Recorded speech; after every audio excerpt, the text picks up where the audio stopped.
আসসালামু আলাইকুম, কেমন আছেন সবাই?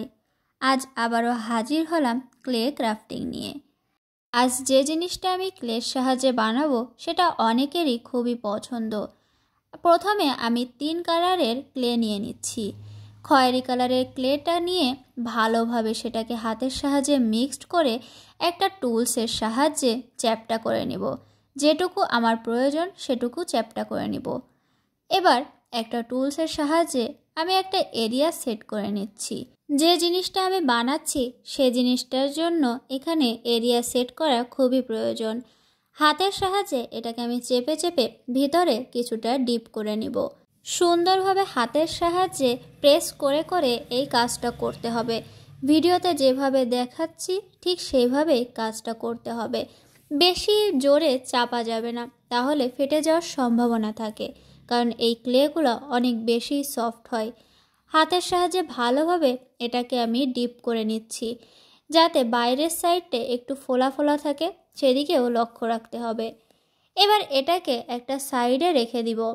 লাল কালারের ক্লেটা থেকে কিছু পরিমাণ ক্লে নিয়ে সেটাকে হাতের সাহায্যে ভালোভাবে মিক্সড করে হাতের সাহায্যে আস্তে আস্তে এটাকে একদম পাতলা একটা শীটে পরিণত করে নিব।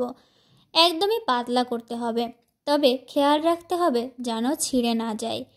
এটাকে আস্তে করে যে প্লেটটা আমি বানিয়েছিলাম সেটার উপরে সেট করে দিব, যাতে আলাদা হয়ে না যায়। সেই জন্য ভালোভাবে হাতের সাহায্যে প্রেস করে করে এটাকে সেট করে নেব।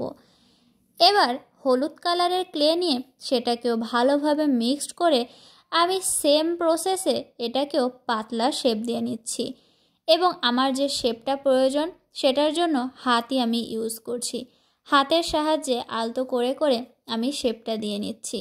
ক্লে ক্রাফটিংয়ের ক্ষেত্রে হাতের ইউজই বেশি হয়, কারণ হাতের সাহায্যে যে কোনো শেপ দেওয়াটা বেশি সুন্দর হয় এবং সহজেই হয়।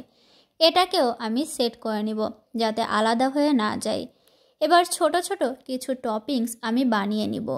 লাল এবং কালো কালারের কিছু টপিংস বানিয়ে সেটাকে আমি ভালোভাবে সেট করে নিব, যাতে একটা থেকে আরেকটা আলাদা না হয়ে যায়। এই টপিংসগুলো অনেকটাই ছোট, এজন্য আমি হাত এবং টুলসের সাহায্যে সেগুলোকে বসিয়ে দিচ্ছি। এতক্ষণে হয়তো আপনারা বুঝে গিয়েছেন যে আমি কি বানাচ্ছি। ক্লে দিয়ে আমি একটা পিৎজা বানাচ্ছি। সুন্দর করে এর টপিংসগুলো সেট করা হয়ে গেলে পিৎজাটা তৈরি হয়ে যাবে। আপনাদের কার কার কাছে পিৎজা পছন্দের অবশ্যই কমেন্টের মাধ্যমে জানাবেন। ভিডিওটা ভালো লাগলে আপনাদের পরিচিতদের মাঝে শেয়ার করতে পারেন। আমার পেজে নতুন হয়ে থাকলে লাইক ও ফলো দিয়ে পাশে থাকবেন। আর নতুন নতুন কি ক্রাফটিং আমি করব সেটা অবশ্যই আমাকে জানাতে পারেন। আজকে এ পর্যন্তই, ভালো থাকবেন সবাই।